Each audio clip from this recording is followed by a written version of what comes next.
Today we bought this little single family ranch house on a slab. Today's day one. We're gonna get started. Let's go take a look.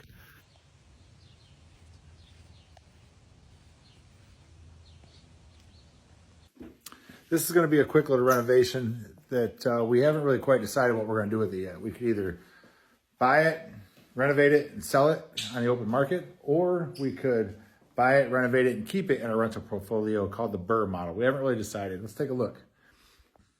It's just a simple little 1,400 square foot, one-story house on a slab. Gonna update the kitchen, easy. The whole house is in great shape. This would be an example of a great deal to get started on if you're just getting started flipping houses. This one here, we're gonna do paint, carpet, change out the plugs and switches, update the kitchen, new flooring, bring it all back to life.